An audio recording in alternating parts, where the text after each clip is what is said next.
You can maybe guess what's on the podcast today. At least if you're watching this, you can, because I'm wearing my Bomber blue. And if you're listening, it's because we got a whole lot of talk about football. Corey Funk, hello. Hello. Abby Adiyemi, hello. Hello. One of the biggest stars in the CFL right now, and in 2024, and he was, awarded for this, is Winnipeg's own Brady Oliveira. But what I love is, Corey, you can say, I knew him when. Yeah, I know. I remember I just started here about a month into working here. He was one of the first big gets I remember I got. He was just fresh out of UND, trying to get into the NFL.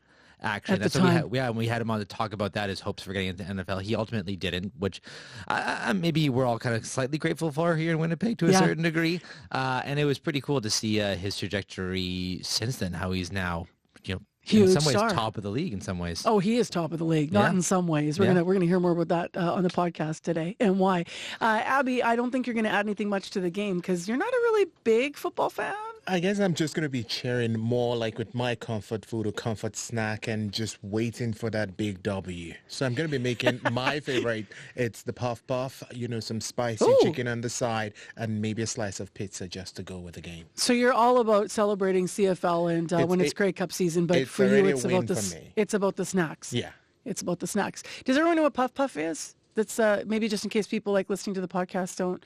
I know because you brought it for me and I think I ate it all morning, but I ate them. For those trying to get a picture, it's like a Timbits, but not with the coated sugar on the side. But so much better. So much better. That seems like a place where we should hit that theme.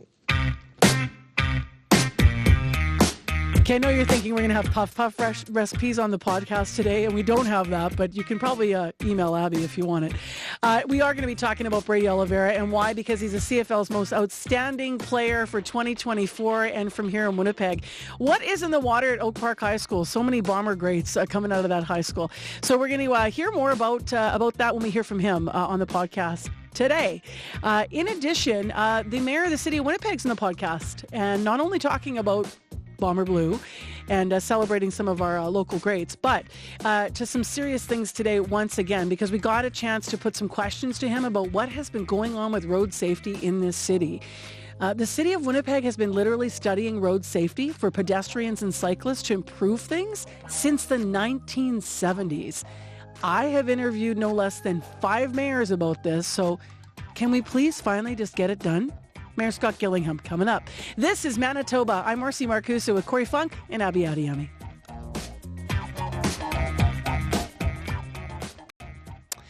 Well, let's begin with Brady Oliveira. So let's talk about Oak Park High School. That is because the 27-year-old running back is a former Oak Park Raider, and they have produced so many great football players like Andrew Harris. Yeah, used to be a Bomber.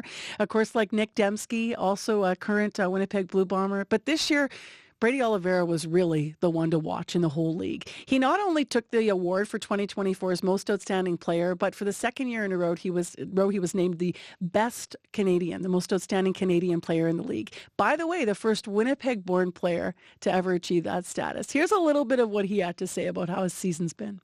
This is nuts. This is crazy, man. Everyone knows the story. Grew up a Winnipeg Blue Bomber fan, proud Winnipegger. The fact that I'm up here, like I said, with the 2 most prestigious awards in this league, representing my city, representing the Winnipeg Blue Bombers organization and all my teammates, it's insane, man. It's insane. What do you hope maybe the next Brady who's out there watching what you've accomplished tonight is thinking right now, seeing what you've done here? I hope that they're inspired and that they understand that, they can also follow in my footsteps one day, That was me when I was a young kid. Guys like John Cornish and Andrew Harris, guys that played my position and were Canadian, and it's a position that are usually Americans. And, most young kids might look at positions like that and say, oh, well, I can't do it. Americans are at that position. But when you have Canadians playing at a very high level, I think it gives the younger generation hope and it inspires them to continue to work hard. I got to where I am today because I've sacrificed a lot in my life, and I've worked extremely hard to get where I am. So I'm really hoping that, this message inspires the young future of Canadian talent that's going to come into this great league, and knowing that, if I can do it, then they can do it as well. I feel a huge responsibility in, like I said, paving the way for the younger and future generations of Canadians that are going to enter this great league. I want to continue to demand excellence for myself, play at an extremely high level, playing a position that's predominantly American. Being a Canadian at the running back position, I want to just continue to play extremely good football in this league for a lot more years and make sure that I inspire, again, the younger generation and make a lasting impact on this game, and understand that if you're a Canadian kid and you want to play at a skill position, that you can win the Most Outstanding Player award. It doesn't always have to go to a quarterback. If you are the best player in the league and you so happen to be a running back or a receiver or a safety or whatever it is, that you can do it because there's been others before you that have accomplished that feat. So I'm blessed, man, and I just want to continue to inspire the younger generation.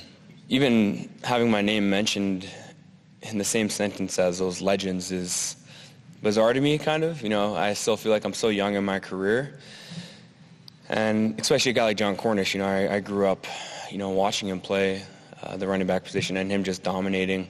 So the fact that I'm being mentioned with his name it's obviously, like I said, a little bit bizarre, but of course an incredible honor. And I do think every accomplishment that I've received, I've earned it. I've put all the work in to earn it. But again, it's the guys around me. Having one heck of an offensive line to run behind every single week for the last number of seasons. Being consistent is a big part of them. So I owe it all to my teammates, my coaches, and playing for a first-class organization. Yeah, obviously when I started playing this game of football, I think I was quite dominant at the game. And then I think as I, went on and played football at the University of North Dakota, my level of play started to increase, and that thought of playing pro football was always in my mind, but it was starting to get more real and real as my freshman season passed, my sophomore season passed, going into my junior season, and you're starting to get some scouts, pop into the building and talking with you. So I knew that it was in me.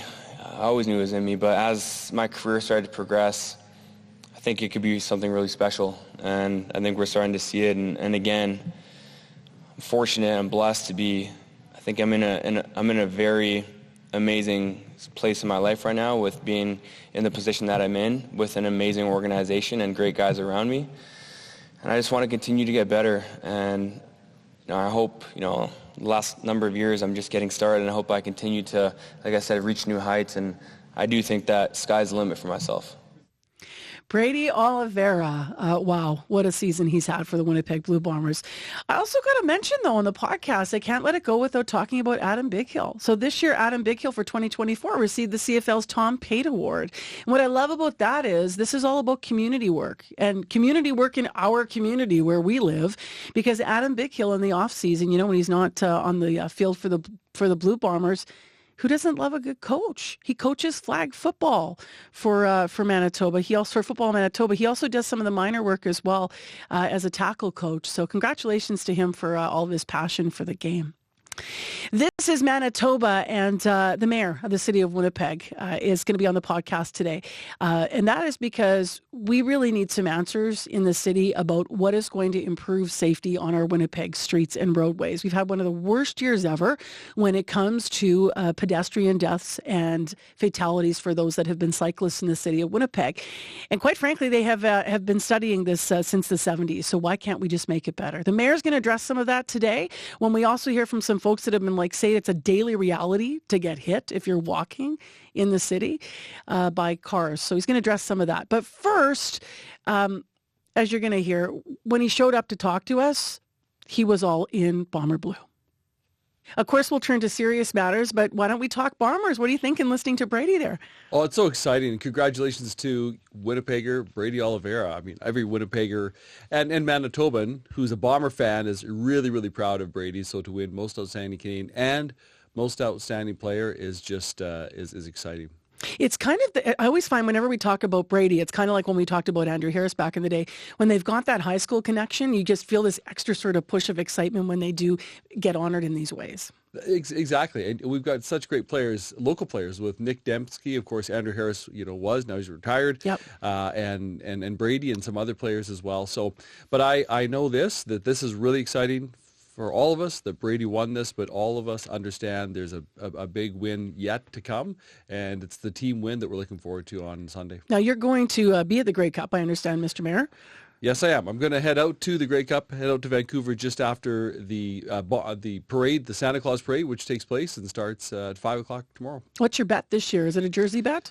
It is a jersey bet. So late yesterday, Mayor Chow from Toronto, her office reached out to us, and so the one who doesn't win, whose team doesn't win, will wear the other team's jersey at a council meeting. I want to, just before we leave sports, actually, I know that your thoughts are actually also with another local player that a lot of Winnipeggers have been thinking about. Yeah, our thoughts right now are with Chad Postumus of the Winnipeg Sea Bears. Chad is local, and he, the Sea Bears have been public about this, that unfortunately Chad suffered an aneurysm, had surgery. There's been some complications with the surgery. So all of us are thinking right now about Chad and the entire Sea Bears organization. Let's move to some of the matters making news. Let's start actually with, I have a minute and a half of tape to play for you, so I'm glad you've got your headphones on, because I want you to hear from a couple folks that were on our program yesterday. So just to set this up for listeners here, we've been doing a lot of stories about pedestrian safety. They're also in the news this morning after a challenging week, to say the least. So this week, in less than a 12-hour period, 3 pedestrians in Winnipeg were taken to hospital after being hit by vehicles. So we had incidents near Polo Park and then one in NK at Chief Peguis Trail. Unfortunately, that came as no surprise to Patty Weens. She cycles year-round, and she was on the program yesterday, but also pedestrian Melissa Moyney was. She also is walking all the time. Melissa told us about her own close call that happened Monday on Remembrance Day. She was nearly hit by a car. Have a listen, and then they actually have a call for you, Mayor Gillingham. So let's just lean into this for a sec. I can walk everywhere, as I said, so this happens quite often. I would say at least once a day. Once a day what? A close call or? Once a day, where a car will be coming towards me and then not really realize that I'm in the intersection. Actually, on my walk home on Remembrance Day, it happened twice, but one car stopped, and then the other guy just swerved around me and then yelled at me. So, Patty, I've heard before that if you're a cyclist in this city, that it's people sort of are casual about saying, "Oh yeah, you expect to be hit." Is that right? Correct. Drivers not giving me the right of way when there's parked cars. When there is a right turn on red and I'm at the intersection, one driver grazed my elbow because he just had to make that right turn. Even though the light was about to turn green, there's this impatience, this rush. What's the ask overall as somebody who cycles, all the time and would really just like the city to feel safer? I would like Scott Gillingham to put his money where his mouth is. He rides a bicycle. It's time to put some political will in making real change, leaving a legacy where the vulnerable road users are feeling safe on the streets, not just more lanes. That's not going to fix the problem. It would cost a fraction of what it would cost to widen Keniston to finish our bicycle network in the city, and it could be done quickly. And Melissa, from your pedestrian point of view, what would you say to the mayor? I would agree with Patty here. I mean, we need better infrastructure, and it's not just cyclists, it is pedestrians too. So there's a lot for us to get into out of those sentiments, but why don't we start with sort of where we ended, Mayor Gillingham, because you can hear the frustration, and people are writing to us too. Adeline Barg wrote in this morning, said, "I'm listening to this conversation. I'm baffled why pedestrians and cars ever need to be in an intersection together. Let's get the lights set so you have pedestrians or cars." So people are throwing out all kinds of ideas. What are your initial thoughts on how we get ahead of this to make real improvements? Well, first of all, my guess is most of our listeners this morning are in their vehicles. A lot of them will be at home, but a lot will be in vehicles today. A reminder to motorists, and I'm one of them, pay attention, drive carefully, be aware of pedestrians, be aware of cyclists, and frankly, no matter what the speed limit is on the road, there's an onus on motorists in vehicles to pay attention to the road and to the people who they're sharing the road with. So that's message number one. Are you concerned that we have a culture where people are just getting mad at each other and yelling at each other? Because you're sure hearing that a lot. Well, I'm concerned that when I'm driving, I look over, I see people on their phone all the time. While they're driving? Sure. While they're driving, while they're at lights, and you can't be paying attention to others around you on the street that you're sharing the road with if you're on your phone. You're going to make a second point. Sorry, I interjected. No, that's not a problem at all. But the other reality is we are making significant record investments in cycling and pedestrian infrastructure. In fact, we have $80 million set aside in our budget over the next several years for pedestrian and cycling infrastructure. We made significant investments this year in getting more separated bike lanes. The more we can separate motorists, like vehicles, from bikes, the better it is as well. You did run on this idea. I mean, that's the push from Patty there. In 2022, you promised to eliminate gaps in sidewalk and cycling networks, upgrade the roadwork priority formula to be more equitable, and design and make changes to ensure safety features for pedestrians and cyclists are being planned. That was quoted from then. To the and if I may, and we're doing that. Like I won't read it off, but I have a whole list here today. I can read off of the investments we've made on roads right now, where we've added separated lanes, added more sidewalks, made it safer, added a road safety team as well. So we're making those investments. Why not slow it down?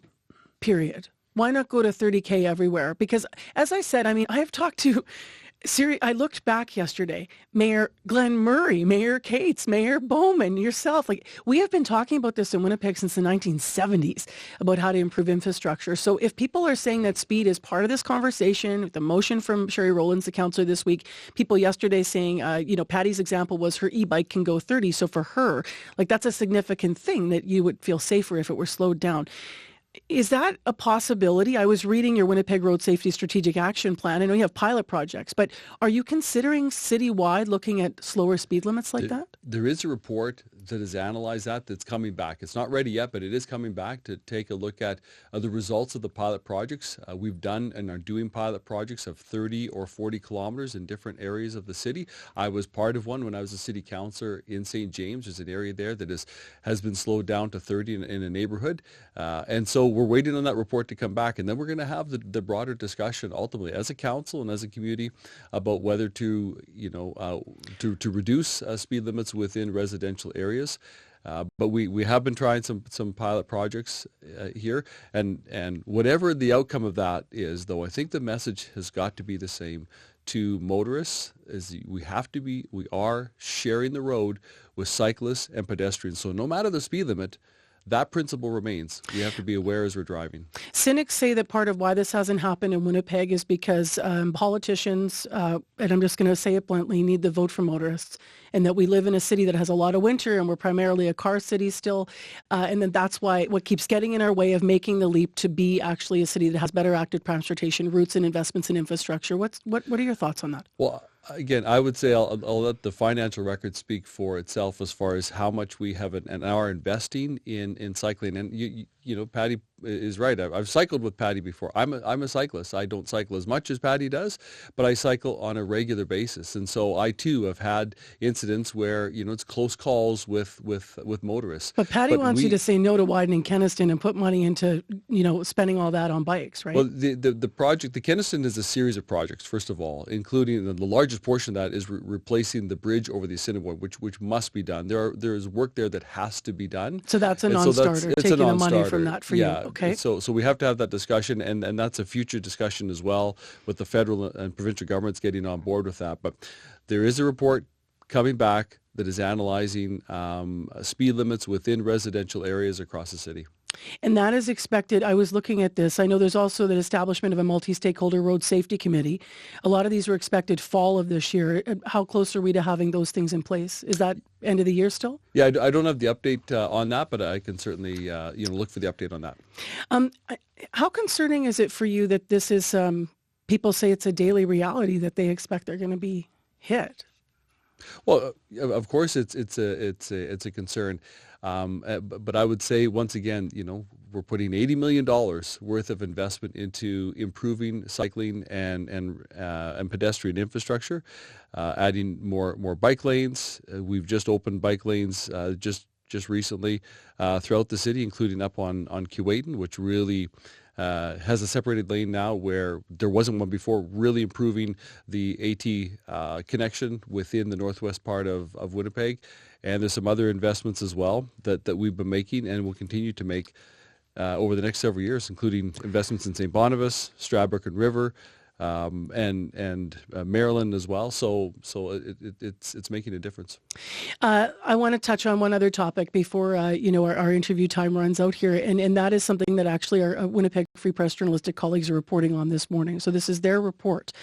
They are talking about and quoting Councillor Marcus Chambers of the Police Board, saying that there's an eye on major expansion to photo radar, which could bring the program into more residential neighborhoods.